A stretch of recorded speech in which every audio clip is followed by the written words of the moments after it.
Well, good morning, adventurers. Good morning. False. It is not a good morning. You know why? Because there's trouble. Trouble again. Car trouble, you guys. It never ends, does it?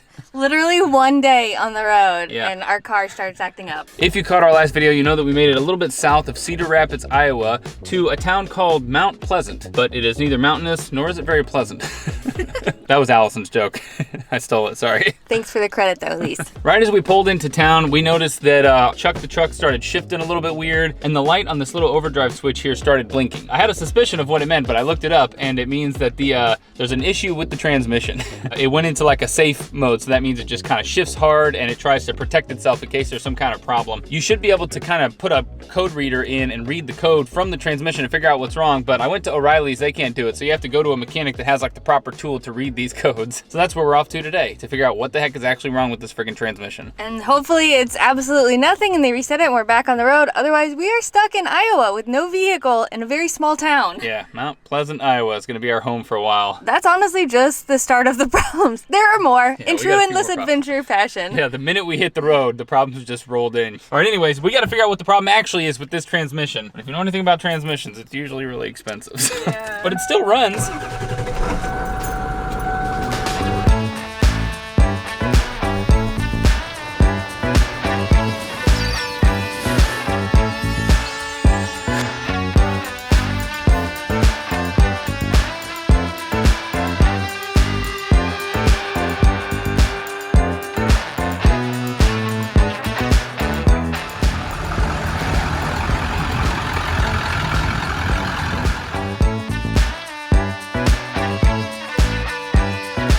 Well, we got kind of lucky with this mechanic. It was literally like a mile down the road from the campsite. So if we do have to leave the truck here, we can just walk back and forth to the camper. So it's a very good position to be in to have car trouble, I think. He came in and read the code, and the way they do that is they just put this little module into this OBD2 port here, and then it reads onto this little iPad looking thing. He did figure out what it was, and it was, I believe there's like an issue with the torque converter inside of the transmission or something like that. I don't know enough about transmissions to tell you exactly what he was saying, but apparently it's losing pressure like with the trans oil. So it could be a very easy fix, or it could be a very costly, horrible fix. But the transmission's never been serviced. We don't know what state it was in, so I think that he said the filter's probably really worn out. There could be sediment in there, all kinds of stuff. So he's gonna clean all that out. He's gonna flush it all out.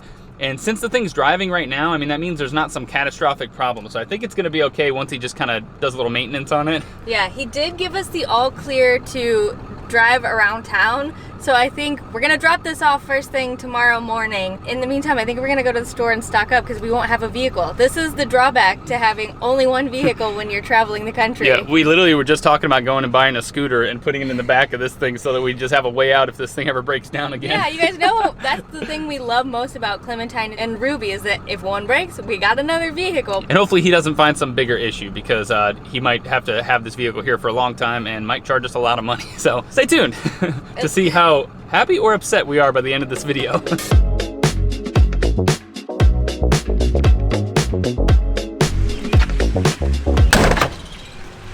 Okay, I know we've kind of been dogging on the city, but it's just because everything's been going wrong in it. But there's actually this really adorable little downtown square. They have a bunch of cute little shops and restaurants, antique stores galore. It's just a very nice, pleasant day in Mount Pleasant. Good one. Now, if only we can find those dang mountains.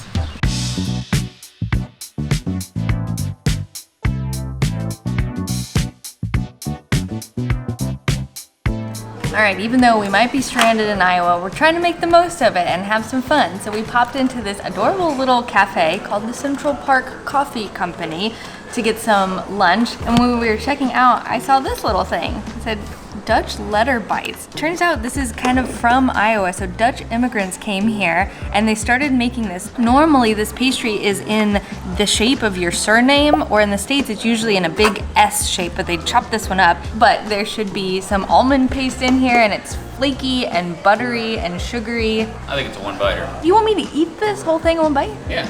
No, ladylike. Oh yeah. Oh, it like melts in your mouth. Oh my god. It's like nice and doughy and so buttery and creamy, and the almond gives it another nice element in there. Cheers. Cheers to Iowa and to problems and fixing problems.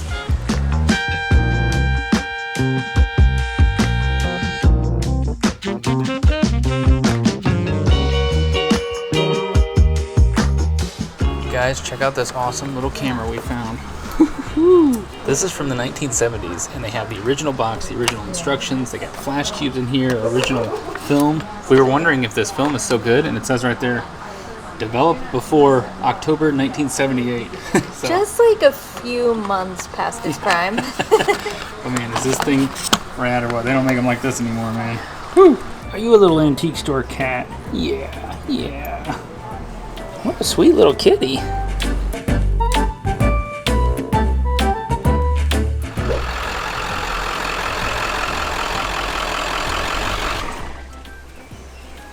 We're not really sure how long they're gonna need the truck. Obviously, we're hoping it's not for very long at all, but I guess we'll find that out tomorrow. So in order to prepare, we went to the grocery store and stocked up, baby. On just the necessities. Cold brew, liquor, fruits and veggies. This is actually Bloody Mary mix. Allison has been on a Bloody Mary kick. I love it, and it's surprisingly low calorie. We are prepared to be stranded in Mount Pleasant, Iowa, if it comes down to that.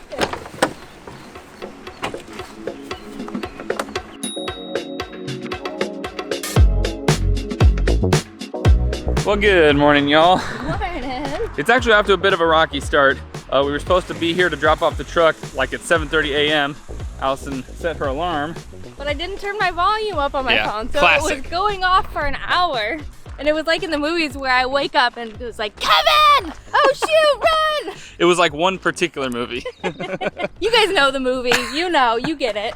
But it is about 8:30 or 9 or so it's still early-ish. It's early. And we went ahead and dropped off the truck. We went off to a nearby market real quick and got some bleach. If you guys saw that recent video with Clementine where we had an issue with the water tank, you know why we're getting some bleach, because we got another problem. It's a slightly different problem this time, but a problem nonetheless. All right, so problem number 1 is getting sorted. The truck is at the mechanic. Fingers crossed we get him back today. I don't know. We mentioned we have another problem. So while the trailer was sitting in Missouri for months, the black tank was never emptied. And as you can imagine, bad things happen in there. It got stanky. It smells like somebody ate a diet of only garlic and onions. This is way too TMI. Covered in truffle oil. All right, move on. And the body did not process any of it. And you might be wondering, why am I standing in the doorway so awkwardly? Our plan is we are going to completely fill the tank by flushing. Ooh. Fill it up to 100%, get everything out of there, and then we are going to use our handy bleach. We got bleach again, you guys. We heard some mixed reviews online about whether or not you should use this in your black tank, but in general, it sounds like most people agree that using a bunch of diluted bleach is just fine.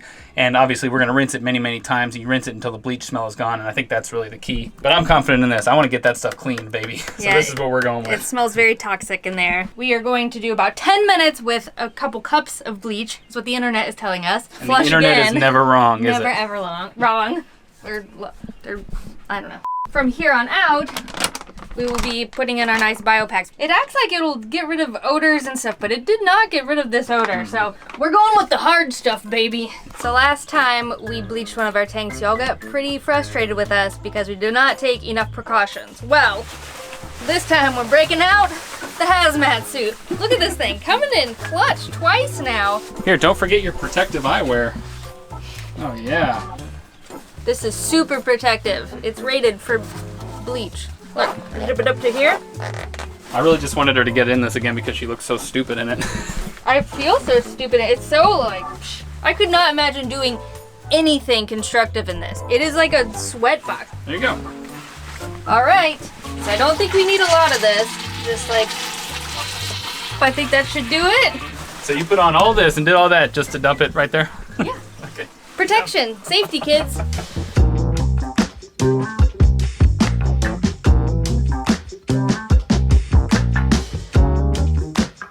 Well, we got the call.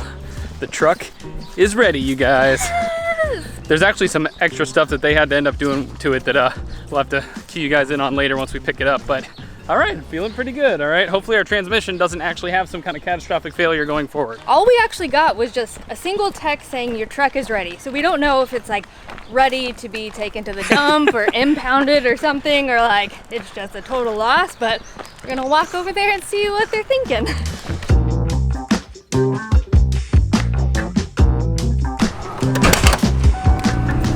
I got some good news, you guys. Chuck is back and he is in tip-top working order according to the mechanic.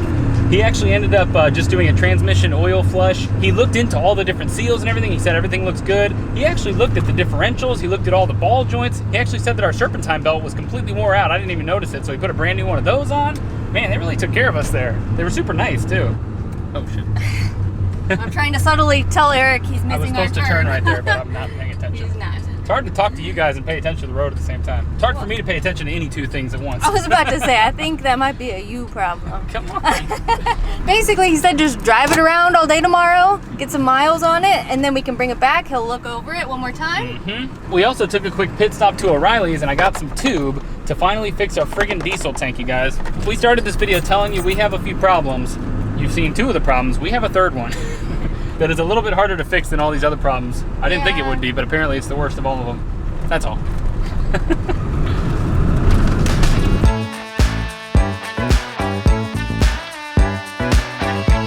A drink for the lady. Oh my gosh. Is this the stupidest adult beverage you've ever seen or what? The advertising was literally your favorite childhood beverage, but alcoholic now. We're like, make sure they have the warnings. Yeah. Contains alcohol. Yeah. I don't have high hopes for this. I haven't drank Sunny D in a long time, but this actually sounds really good. Not in a long time. But it says it's with real vodka, only 95 calories. Oh wow! It's very sweet. There's some artificial sweetener in there. Oh. I mean, Sunny D is so sweet, right? Yeah. But it said no sugar. We were wondering how it did it. It said real fruit juice, sparkling water. It's like delicious artificial orange beverage. You guys ready for the next problem?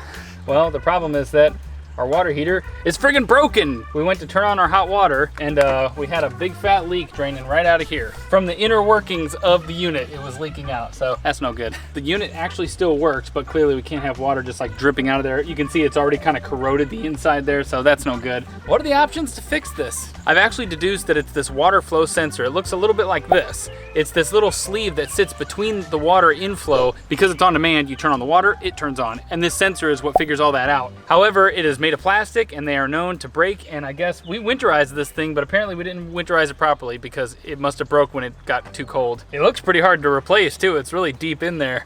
I was actually reading a couple guides, and apparently what you have to do is take this entire thing out of here, disconnect the propane, you got to disconnect the hot and the cold taps that go into the back, and then you have to take 50 screws out of it, remove the side, you have to replace the part, and then you do all those in reverse to put it back in here.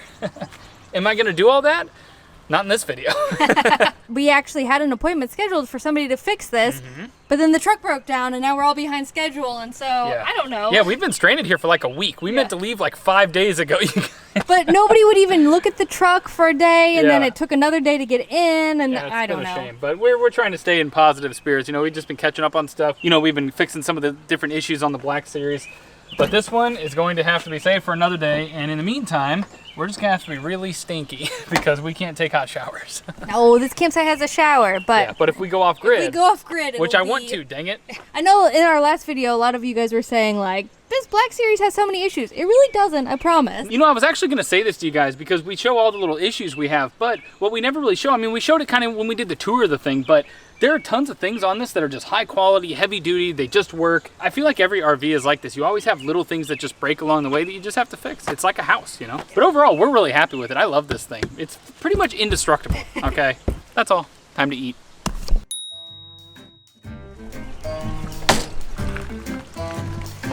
That's where you went to go get the camera.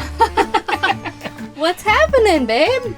I twisted my ankle. Man, I twist my ankle all the time, you guys. I don't know why, but, well, I know why, because when I was a kid, I insisted that skateboarding was super cool. But I twisted my ankle one too many times skateboarding, and ever since then, long into adulthood, I could just be standing there, and my ankle would just give. Yeah, I feel pretty bad about this one, though. My sandals here were the culprit. Yeah, I just stepped right down here, and I almost fell clean out of the thing, because my ankle just buckled. Then it gets all swollen, and then I can kind of walk on it, kind of can't, and then it doesn't heal right, and it just gets worse and worse over time. It's just one of those things. There's ice in this, if you're wondering. I'm not bleeding. I just need a minute. And then we're gonna cook. Yeah, it's been a day. Oh man.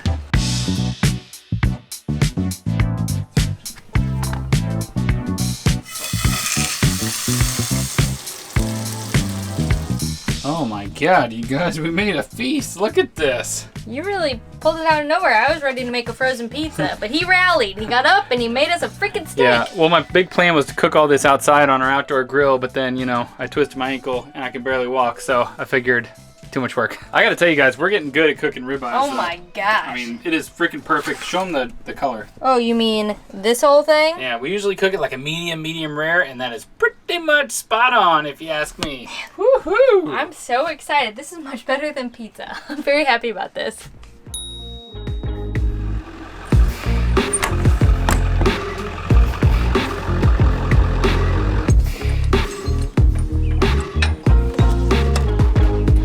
I don't know about you, but I've never been so ready to leave a campsite. We did not mean to stay here so long, y'all. And there are many more states calling our name. Yeah, we rolled up here and meant to stay for like 1 or 2 days. We ended up for about a week. But, you know, at least we've got the flexibility to stay if we need to, right? All right, but anyways, we're not staying any longer. We're out of here. You guys, it's so bouncy. Iowa, your roads, man, they are not conducive to trailers. Yeah. This is wild. The minute that we attach this thing, we're just like boing, boing, boing, boing, boing, boing. Yeah, we're trying to have a conversation and it's like, hey, what do you think about this? It's so stupid. Makes it interesting. But besides the bouncy roads, as you can tell, we are back on the road with no problems at the moment. The overdrive light is no longer blinking. Our black tank no longer smells like garlic onions. It smells a little bit, but like maybe a normal bad smell. Our water heater still doesn't work, but we're gonna fix it. Yeah, until then we'll just be smelly people, that's fine. But we have a very quirky stop, something really fun coming up for our next video, so make sure you guys stay tuned for that. That is, of course, if we don't break down on the way over there, but I'm feeling pretty good, all right? It's not that far away, so stay tuned. That's all, we're done. That's a wrap, baby. That's a wrap. That's like one of those clicking things, I don't know. Yeah. Yeah, what she did. You get it. All right, goodbye, adventure brother. We'll see you on the road.